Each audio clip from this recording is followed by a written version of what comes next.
Hello बच्चों, क्या हाल चाल। बच्चों, अपनी जो बायोटेक की सीरीज चल रही है 12th के अंदर बेटा, उस सीरीज को हम आगे कंटिन्यू करने वाले हैं। लास्ट लेक्चर में बेटा हमने जो देखा था वो हम रेस्ट्रिक्शन एंजाइम के बारे में सीख रहे थे, वो फंक्शन कैसे करता है इसके बारे में जान रहे थे। आज हम उस मैकेनिज्म को सीखने वाले हैं बेटा कि एक्चुअली में कटिंग होती कैसे है और कटिंग के बाद में कैसे हम ऐड ऑन करते हैं वेक्टर डीएनए और डिजायर पीस ऑफ डीएनए को। ठीक है, ओके, सीखते हैं बेटा। जो हमने कल बात करी थी एक बार जरा जल्दी से देख लो, समझ लो। हमने कहा था बेटा कि जो रेस्ट्रिक्शन एंजाइम है वो उसकी फंक्शनिंग का तरीका क्या है बेटा।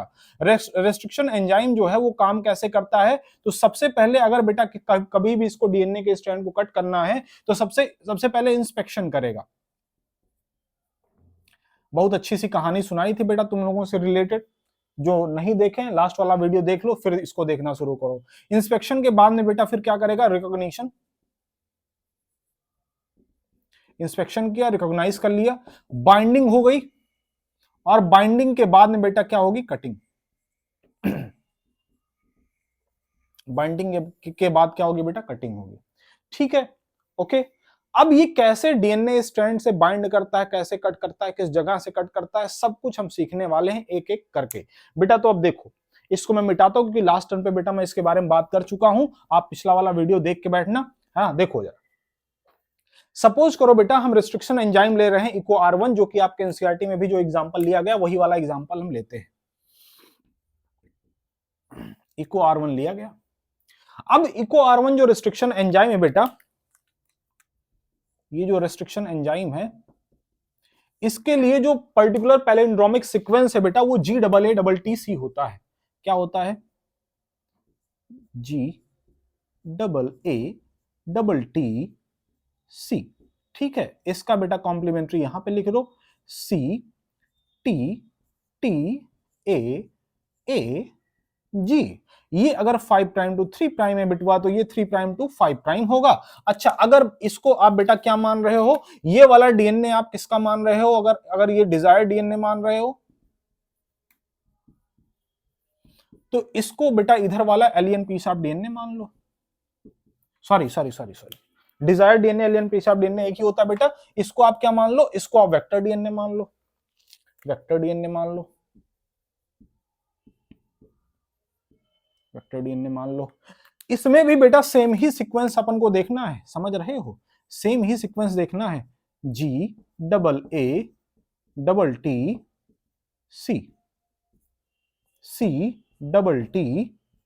CTTAAG। ठीक है, ये देखना है। अब देखो जरा बबुआ, अब अगर इको R1 को आप कट करना चाहते हो, यहां से कट करना है, यहां से कट करना है बेटा, स्पेसिफिक साइट से ही ये इको R1 कट करता है। हमेशा ग्वानिन और एडेनिन के बीच में कट करता है। तो एक कट यहां मारेगा और दूसरा कट यहां मारेगा, एक कट बेटा यहां मारेगा और दूसरा कट यहां मारेगा। इस तरीके से कटिंग होगी। अब देखो जरा, आपने मान लो बेटा यहां से कट कर दिया,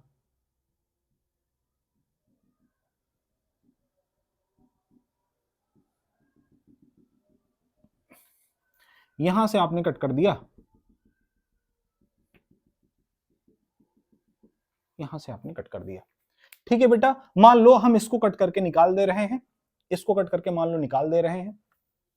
देखो जरा, नेक्स्ट नेक्स्ट इसी का स्टेप देखो, यहां पे देखो, जैसे हमने क्या लिया भैया, 5 प्राइम टू 3 प्राइम में, और ये 3 प्राइम टू 5 प्राइम में। अगर बेटा ये वाला पार्ट आप कट करके निकाल दे रहे हो, ये वाला पार्ट कट करके निकाल दे रहे हो बबुआ, तो देखो जरा, यहां पे कौन बच रहा है, G बच रहा है, नीचे कौन कौन बचेगा, इसका C बचेगा। अच्छा, ये तो आपने ऊपर वाला कट करके निकाल दिया, ये वाला यहां तक रहेगा बेटा, T T A A, इतना आपने निकाल दिया कट करके। अच्छा, यहां से बेटा ये वाला पार्ट आप कट करके निकाल रहे हो, ये वाला, ये वाला पार्ट कट करके निकाल दे रहे हो, इसको कट कर दो। इस वाले पार्ट को, इस बचे हुए वाले पार्ट को बेटा यहां पे लाके ऐड करो। देखो जरा, ऐड करके देखो, है ना, इसकी जगह पे बेटा आपको क्या मिल जाएगा, देखो जरा, ले आओ, ए मिल जाएगा टी की जगह पे, ये दूसरा वाला ए, फिर क्या हो गया भैया, टी हो गया, फिर क्या हो गया, टी हो गया, है ना, और ये सी और जी एज इट इज आ जाएंगे, सी और जी।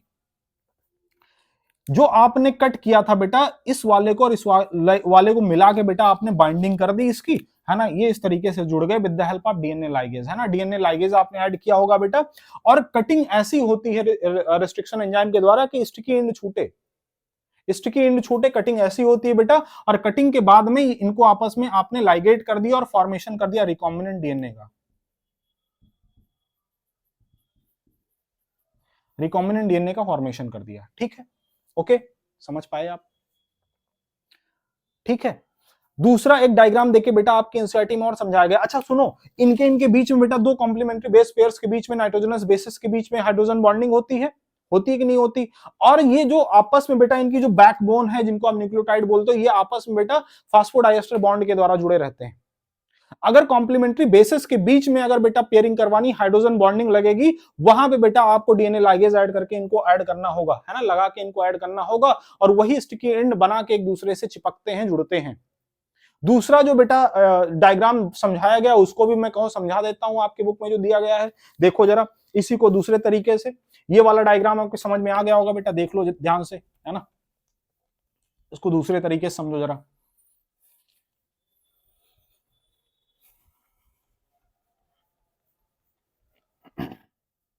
इसको दूसरे तरीके से समझे बउआ। देखो दूसरे तरीके से कैसे समझते हैं।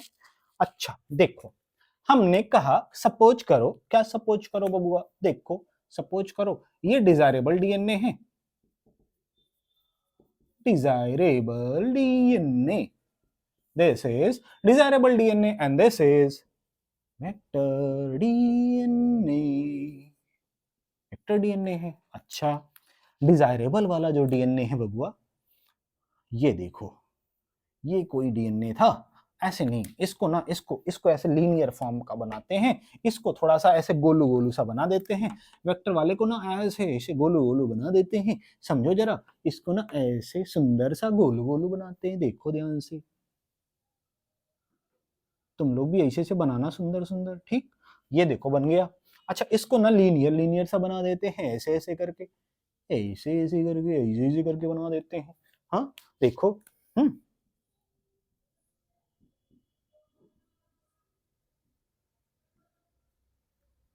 ओके, समझ पाए कुछ? देखो अब किया क्या गया बेटा, रेस्ट्रिक्शन एंजाइम आप इस्तेमाल करोगे, सेम या अलग अलग, एक ही एंजाइम बेटा यहाँ पे और एक ही एंजाइम यहाँ पे, आपने इधर कट कर लिया और आपने इधर कट कर लिया, है ना, रेस्ट्रिक्शन एंजाइम का सहारा लेके इनको आपस में बेटा ट्रांसफर कर दिया, इस वाले पार्ट को यहाँ पे ट्रांसफर कर दिया।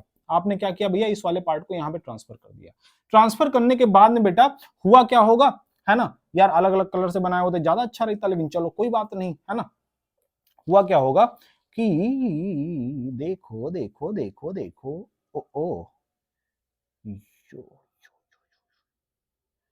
हो, ये देखो बन गया। ये मान लो बेटा, ये जो कटा हुआ टुकड़ा था, ये कटा हुआ टुकड़ा डीएनए का यहां से लाके हमने यहां लगाया है, ये डिजायरेबल डीएनए है। मतलब जो वेक्टर डीएनए था बेटा, उसके अंदर आपने अलग से एलियन पीस ऑफ डीएनए को ऐड कर दिया, मतलब ये क्या बन चुका है, रिकॉम्बिनेंट डीएनए, बोलो सही है, हाँ रिकॉम्बिनेंट डीएनए बन चुका है। अब इस रिकॉम्बिनेंट डीएनए को बेटा कहां पे ट्रांसफर करोगे आप, इसको ट्रांसफर करोगे बैक्टीरियल सेल के अंदर। मान लो ये ई कोलाई की सेल है बेटा, किसकी सेल है, ई कोलाई की सेल है, इसके अंदर आपने ट्रांसफर कर दिया, ये इसका बेटा है ना नॉर्मल, है ना क्रोमोसोमल डीएनए था, इसके अंदर आपने क्या भेज दिया, इनको भेज दिया, इनको भेज दिया आपने। अब क्या होगा बेटा, जब ये सेल बाइनरी फिजन के द्वारा, जब इस सेल के अंदर होगा बाइनरी फिजन, बाइनरी फिजन होगा बेटा, तो एक सेल से दो सेल का फॉर्मेशन होगा कि नहीं होगा, एक सेल यहां पे बनेगी और एक सेल यहां पे बनेगी, तो बेटा ये वाला कंटेंट भी, ये वाला कंटेंट भी, और इसके साथ में जो इसके अंदर ये वाला कंटेंट है, ये भी रेप्लिकेट कर जाएंगे। समझ रहे हो बबुआ, क्या हो जाएगा, रेप्लिकेशन हो जाएगा इनका। और आप यही तो चाहते थे कि जो डिजायर्ड पीस ऑफ डीएनए आपने ऐड किया है बेटा, वो क्लोनिंग करे और क्लोनिंग करके कॉपीज फॉर्म करे ढेर सारी, और आपका प्रोडक्ट बन जाए। ठीक है, तो बेटा रेस्ट्रिक्शन एंजाइम के बारे में अपने को इतना ही देखना था, समझ रहे हो, रेस्ट्रिक्शन एंजाइम के बारे में बेटा आपको इतना ही देखना था। इसके आगे बेटा अब हम बात करने वाले हैं एक टॉपिक और बात करने वाले हैं बेटा, नेक्स्ट टर्न पे उसको रखेंगे, लेकिन थोड़ी बहुत बातें सुन लो। क्या बातें सुन लो? जैसे बेटा जब रेस्ट्रिक्शन एंजाइम से आपने टुकड़े को कट किया होगा, डीएनए को जब आपने फ्रेगमेंट किया होगा बेटा, तो फ्रेगमेंट एक तो हुआ नहीं होगा, बहुत सारे टुकड़े हो गए होंगे। अब अगर डीएनए के बहुत सारे टुकड़े हो गए बेटा, तो आपका जो डिजायरेबल डीएनए है कहीं गुम हो गया, उसी में खो गया। अब आप क्या चाहते हो, वो डिजायरेबल जो डीएनए है बेटा, उसको उन टुकड़ों से अलग करके आप निकाल पाओ। उस प्रोसेस के लिए बेटा आपको सेपरेट करना होगा डीएनए के टुकड़ों को, और सेपरेशन के लिए बेटा एक टेक्निक आती है जिसका नाम है जेल इलेक्ट्रोफोरेसिस। उस जेल इलेक्ट्रोफोरेसिस टेक्निक के अंदर बेटा एग्रॉस जेल का इस्तेमाल करके हम डीएनए के टुकड़ों को सेपरेट आउट करने वाले हैं। ये बेटा हम नेक्स्ट टर्न पे देखेंगे, ठीक है। नेक्स्ट टर्न पे हम इसकी बात करने वाले हैं बेटा। आपसे एक रिक्वेस्ट है, रिक्वेस्ट ये है बेटा कि जो भी बच्चे 12th में है, 11th में है, दोनों ही सीरीज को प्रॉपर्ली फॉलो करें, जिससे आपके पूरे कॉन्सेप्ट बढ़िया हो सके। आपके पास विदवत टाइम है बेटा, जो 24 वाले बच्चे हैं उनको भी देखना है, और जो 25 में एग्जाम देने वाले हैं नीट वाला बेटा, उनको भी प्रॉपर अभी से फॉलो करना। उनके लिए तो बहुत ही सुनहरा मौका है ना। समझ रहे हो बबुआ? आपको एकदम फ्री में इतना बढ़िया जोरदार कंटेंट मिल रहा है ना, इतना बेहतरीन कंटेंट मिल रहा है। आप एकदम अच्छे से नोट्स वगैरह फॉर्म किया करो, जहां पे डाउट रहे बेटा कमेंट सेक्शन के अंदर पूछा करो हमसे, ठीक है। क्वेश्चन वगैरह टेक्निकल इश्यूज की वजह से बेटा कुछ अभी है ना वो सिस्टम डेवलप नहीं हो पाया अपने पास कि मैं क्वेश्चन आप लोगों को है ना यहाँ पे पूरा है ना स्लाइड बना के प्रोवाइड करवाना शुरू कर पाऊं, लेकिन जल्द ही बेटा वो मैं चीजें करने वाला हूं। आप लोगों के लिए लगातार मैं काम कर रहा हूं और मैं करता रहूंगा, ठीक है। आप लोगों का बेटा जब तक प्यार हमें मिलता रहेगा, जब तक सपोर्ट मिलता रहेगा, तब तक मैं ये सारे काम करता रहूंगा। तो बेटा आपसे रिक्वेस्ट है, सिंसियर रिक्वेस्ट है कि आप चीजों को रिवाइज करें, बार बार पढ़ें, और जहां पे भी डाउट हो हमसे पूछें आप।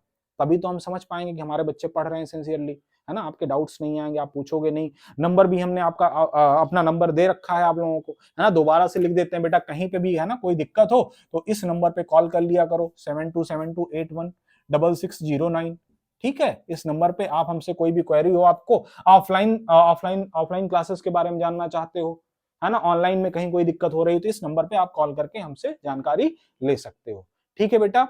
आज इतना ही रखते हैं। Thank you very much.